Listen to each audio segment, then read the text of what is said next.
미국 대통령 선거에 출마한 해리스 후보 그리고 트럼프 후보 간의 95분간 이어진 토론 아마 다들 주목해서 보셨을 겁니다. 미국 대선 가장 열심히 지켜보시고 또 지난 총선에서 당선되자마자 민주당의 특별방문단 꾸려서 미국까지 직접 다녀온 분이십니다. 더불어민주당의 정동영 의원님 모시고 다양한 정치 현안 여쭤보도록 하겠습니다. 어서 오십시오, 의원님. 예, 반갑습니다. 네, 얼마 전 대정부 질문에서 아주 따박따박 그 질의를 따박따박 또박또박. 네, 또박또박. 예, 저희가 또박또박. 따박따박도 좋네요. 예, 질문을 너무 잘해주셔가지고 제가 보니까 아이고. 유튜브에 정스타 아이고, 다시 스타가 되셨습니다. 자, 우선 미국 대선부터 좀 여쭤보겠습니다. 어떻게 보셨습니까, 전반적으로? 지난번 6월 28일 바이든 트럼프 토론을 워싱턴에서 봤거든요. 그때 방미 의원단하고 함께. 네. 그때는 바이든 대통령에게 재앙이었어요. 이제 그걸로 해서 결국 이제 그렇습니다. 바이든 대통령이 사퇴하게 됐는데 TV 토론 보면서 우선 전 세계에서 미국 다음으로 두 번째로 이 미국 대통령 TV 토론을 보는 나라가 어딜까? 한국일 것 같아요. 한국이요. 전에는 뭐 이제 유럽이었죠. 네. 영국이나 독일이나. 이제 어떻게 보면 그만큼 이제 우리 현실을 반영하는 건데요. 미국 대통령이 누구냐에 따라서 우리의 정치, 경제, 사회, 문화, 특히 외교, 군사, 네. 특히 한반도 상황이 출렁거리게 되니까 당연히 집중하게 되죠. 결론부터 말씀드리면 미국 대선은 TV 토론이 결정적인 한 방이기도 하고 네. 때로는 그냥 뭐 흘러가기도 하고 두 유형이 있습니다. 근데 미국 대선은 지금 진영 대 진영으로 네. 완전히 이렇게 정말 1대1로 네. 뭐 한치 양보 없이 격돌하는 국면이기 때문에 TV 토론의 영향은 제한적이지만 그래도 어제는 해리스 그 중앙일보인가요? 그 표현 잘했던데요. 초짜가 파놓은 함정에 베테랑이 걸렸다. 이런 얘기를 했는데 그 첫 번째 6월달 바이든 대통령과 토론에서는 이제 상당히 평정심을 유지하면서 이제 바이든 대통령이 흔들렸죠. 근데 어제는 트럼프 후보가 흔들린 것 같아요. 그러니까 해리스가 던진 미끼를 트럼프가 다 물었다. 뭐 이렇게 해서 사실상 뭐 숫자만으로 하더라도 해리스가 63% 잘했다. 그다음에 트럼프가 37%. 그러니까 지난번에 바이든이 얻었던 성적을 이번에 트럼프가 얻게 되고 이제 해리스가 이렇게 되면 상당히 이제 선전하고 승기를 잡고 달려나가는 거 아니냐 이런 평가들이 나오는 것 같습니다. 저는요 어제 ABC가 주관한 토론이었는데요. 현장에서 실시간으로 팩트 체킹을 하면서 사실은 CNN이나 또는 또 그 폭스뉴스나 이런 데하고 다르게 공영방송의 역할이 굉장히 중요하구나.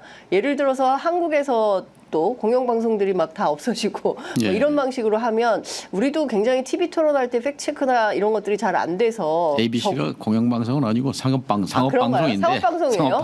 ABC가 상업방송인가요? 미국은 이제 PBS라고 공영방송이 있고 ABC, CBS, NBC 3대 상업방송이 있죠. 그래도 여기는 상당히 팩트체크를 잘해줘서 오히려 저는 근데 이제 좋았다. 트럼프 대통령은 어제 이제 끝나고 1대3으로 싸웠다.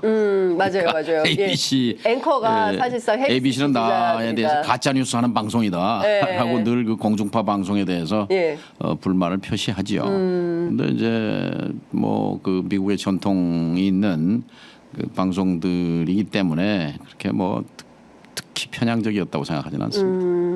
근데 어쨌든 저는 보면서 그게 실시간으로 이렇게 앵커들이 그 거짓말 하지 마라, yes, no로 대답해라, 뭐 이렇게 하니까 약간 트럼프 입장에서는 정말 3대1로 싸우는 느낌이 서양 문화에서는요, 그 거짓말장이라는 게 굉장히 큰 모욕이고 불명예인데 이제 미디어 환경이 바뀌고 세상이 바뀌다 보니까 거짓말, 가짜 뉴스 뭐 이런 것들이 뭐 그냥 통용되는 것 같아요. 그러니까 트럼프 대통령은 본인이 거짓말인 줄 알면서도 그것을 또 수단으로 써먹는 것 같고 그 가짜 뉴스에 또 지지자는 무조건 또 이해하고 뭐 동조하려는 경향이 있죠. 이제 그게 아마 이제 알고리즘의 부메랑 아닌가 싶어요. 알고리즘. 우리 뭐 보고 싶은 것만 보지 않습니까? 네, 뭐 보고 싶지 않은 거 안 봐도 좋다 이렇게 생각하시는 분들도 있는데 어쨌든 균형을 맞추기 위해서는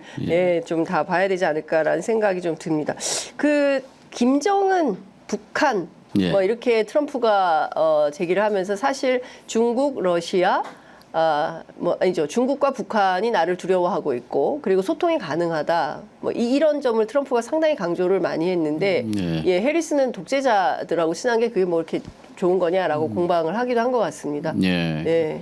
트럼프 후보 입장에서는 이제 내가 당선되면 우크라이나 전쟁 다음 날로 끝내버리겠다 이렇게 이제 과거에 큰 소리를 쳤기 때문에 어쨌든 우크라이나 전쟁 끝내는 게 미국의 이익이다라는 걸 이제 호소하고 싶었고요. 그다음에 이제 지금 북도 어쨌든 그 핵무기를 자꾸 늘려가고 있는데 NPT 체제에 구멍이 생겼죠. 근데 이제 김정은을 상대할 사람은 나밖에 없다라는 이제 과시였는데 이제 해리스 후보가 그걸 또 집요하게 파고들었죠. 그건 독재자들이 당신을 갖고 노는 거다. 금방 말씀대로 독재자하고 친한 게 자랑이냐. 이제 이런. 근데 해리스와 트럼프 중에 누가 당선되는 것이 한반도의 운명과 미래에 도움이 된다고 봐야 됩니까? 이 두 면을 봐야 할 것 같아요. 그러니까 해리스 대통령과 뭐 트럼프든 해리스든 대통령이 되면 첫 번째가 뭐겠습니까? 미국의 국가 이익입니다.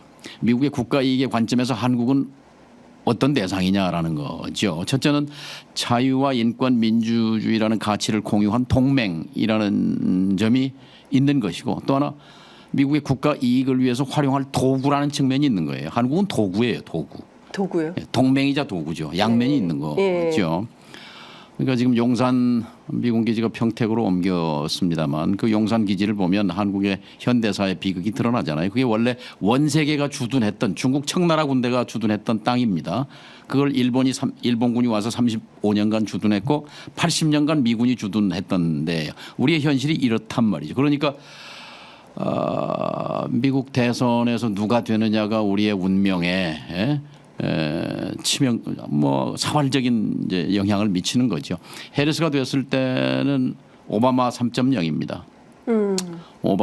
바이든이 이제 오바마 2.0, 해리스가 3.0인데 오바마 3.0은 굉장히 부정적인 측면입니다. 뭐냐면 전략적 인내라고 했는데 전략적 인내가 아니라 스트래테직 페이션스가 아니라 네글리전스 그러니까 전략적 무시거든요. 방치. 그러니까 무시하고 방치하고 핵 만들고 계속 미사일 쏘게 하는 것이 미국의 이익에 뭐 나쁘지 않다라는 그런 우리로 봐서는 굉장히 사악한 관점입니다.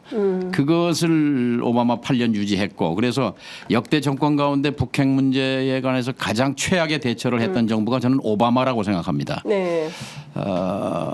노벨 평화상까지 받았는데 핵무기 없는 세상이라는 비전을 가지고 그러나 결과적으로는 핵무기를 늘린 대통령입니다. 특히 북한 당시만 해도 뭐 한 자릿수의 핵무기였는데 지금 뭐 미국의 정보기관이 60개라고 하고 2030년까지 100개를 넘는다라는 건데 어제 김정은 위원장도 핵무기의 숫자를 급속히 늘려라라고 목표는 아마 중국 수준으로 가는 걸 겁니다. 핵무기의 숫자를요. 중국이 한 400개 되거든요.